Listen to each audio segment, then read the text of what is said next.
So it wasn't very long ago that I was very frustrated with my figure drawings, and at the time I didn't realize that if I just drew a bit less, if I included less information and specifically made things less bumpy, so I'm going to explain what I mean by that in a second, that would have made all the difference. And I was actually really close.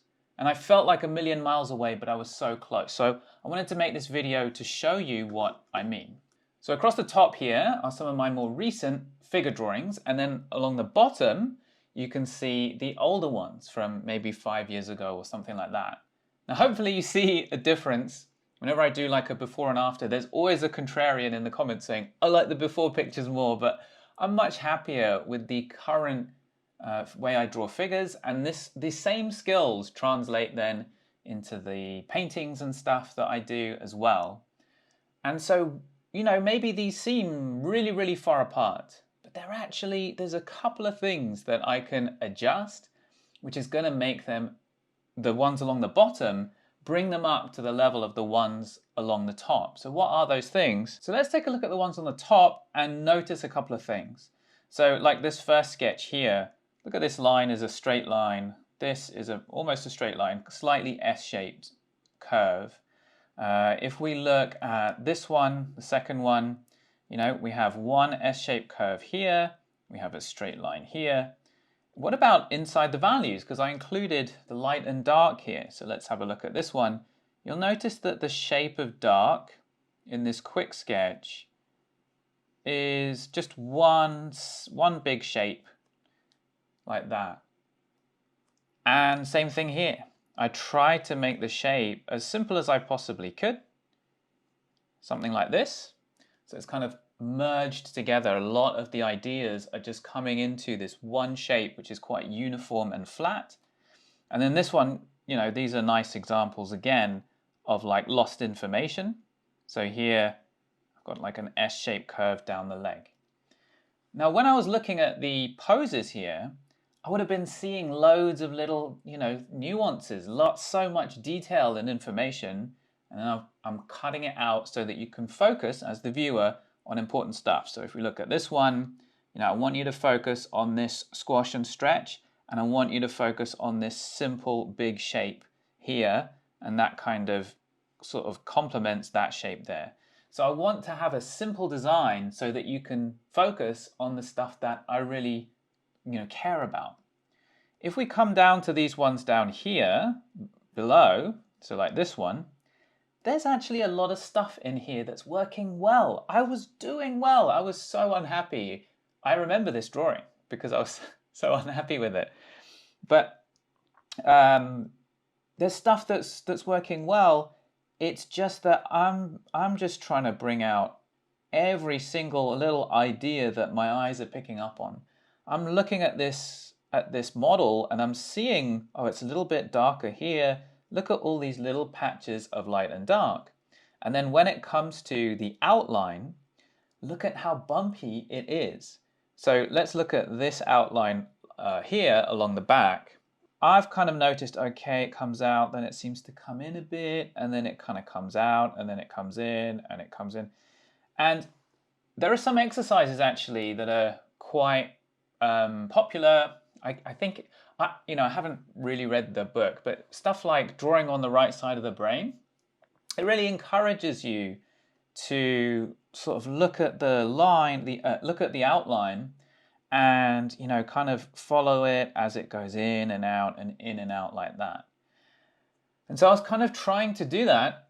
That's, you know, just trying to kind of observe it and follow this outline and kind of copy that outline. But what happens is that, and it's good to, you know, observe things and notice things and see things, but what happens is that, let's say the real line is like this, we naturally will kind of go, whoa, and really overdo it, over-exaggerate it. And this leads to bumpy outlines, right? It feels like the body is really going in, out, in, out, in, out. So one thing I could do then is, instead of having such a bumpy outline where I'm worried about leaving anything out, I can just cut through that here. I don't think that the line, that the actual sort of proportion is too bad. it might be a bit pushed out here actually. So maybe that's a small adjustment I could make, is just to push it in. That's actually a really common thing, is like, let's say we have a center line here, the spine, the body's a little bit turned. It's very common to then sort of stretch the far side out. And so just pushing that back in, making this outline less bumpy. Even you see up here, it kind of goes ding, ding, ding like that. It could be one straight line, right? It could be very simple like this. I've actually done a reasonable job of that on this side, I think. It's nice and simple. And actually, so all the ideas are in there. I don't think that the ideas, the where I've placed things, a lot of the things I've chosen to draw, they're not bad. I've just added too much stuff. Like, look at the outline of this shadow shape here, the way it does this. So, you know, basically speaking, the upper arm is a sort of cylinder shape, like that. And the shadow across a cylinder, like if we say that the, I don't know, maybe the light is coming this way like this, then the shadow would be like this. It would be a straight line. And then what tends to happen then is that we get kind of really nervous. Let's just make it soft because it's kind of a curving. We get really nervous about having it be so simple and then overcomplicate that line. But I think it could really genuinely be, you know, that simple. Now in the shapes of the shadows, because I've made all these little patches of shadow, they're not merged together into a simple bigger shape. It makes it feel like the body is kind of going in, out, you know, in, out. Again, it feels very bumpy and lumpy, you know. And so I don't know where the light is coming from, but let's say if it's, you know, if it was coming from the top left, I could just make a simple shadow like this on the arm, and then that might sort of correspond to, yeah, maybe some kind of shadow like this all across the back, something like that.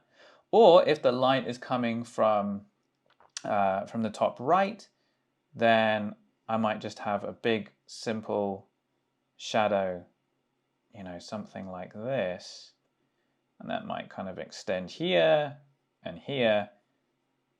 And I would just try to actually merge it together as much as I could. So maybe then if it was coming from the top left, maybe the face would be in shadow, and then this part of the arm would be in shadow.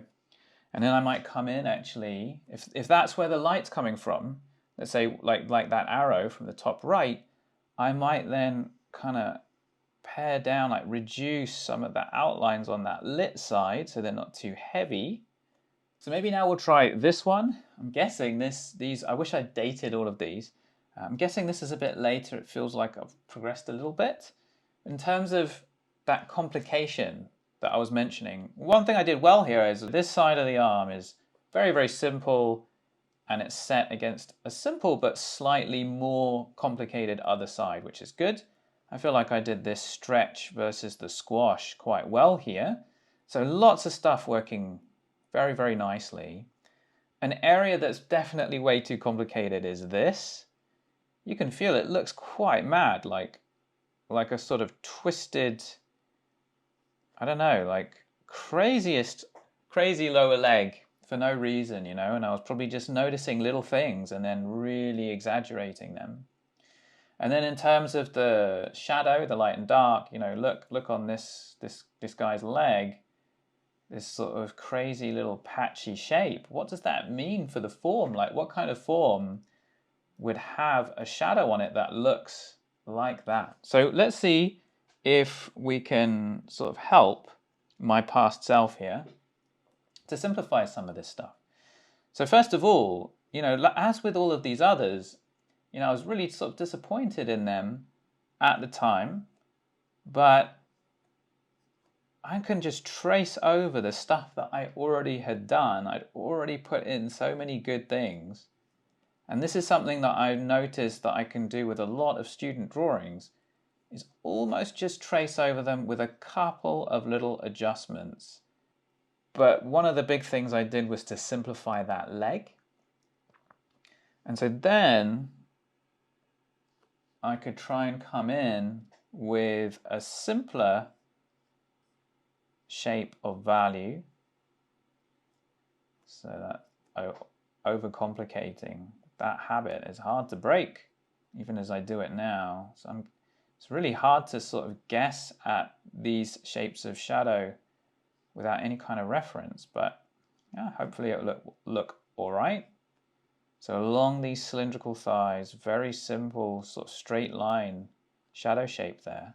And then maybe that will cast a shadow onto the other thigh. I'm doing this very quickly by using a lasso fill tool, so that you just kind of choose the shape and it will fill it with the value. Maybe I'll try and just kind of hint at some of the ideas in the face without actually drawing the face, because that takes forever. I always find that if you do get into a face sort of portrait, even if it's just a part of a figure drawing and it's quite small, it can really eat up a lot of the time. So often it's enough to just hint at what's going on in the face. Got a little bit of the hand down here, the cast shadow, kind of help merge some of these dark shapes across. Maybe the cast shadow would actually come out more like this, something like that. And actually all down here off this leg, I'm just kind of merging it. Don't know exactly what's going on with it. But presumably with the light coming across here, maybe the cast shadow, there would be the hand. The hand would probably be in the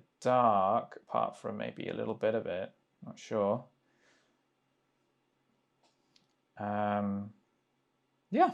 So then I might just kind of remove or thin down some of the lines on the lit side, so it's not too heavy. Now I often feel like if it's a lit part, if it's a lit edge, like if it's the lit side of things and it's against a light background, then it could be nice to kind of pull that line back a little bit.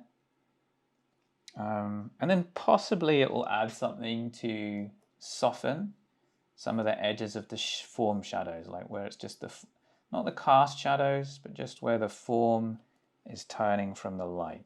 So these kinds of edges here. Kind of reduce that line a little bit and soften some of these. Sometimes maybe the drawing doesn't look great, but so many good things are happening, and then there's just a couple of extra little things to practice, and then it will just suddenly take off for you.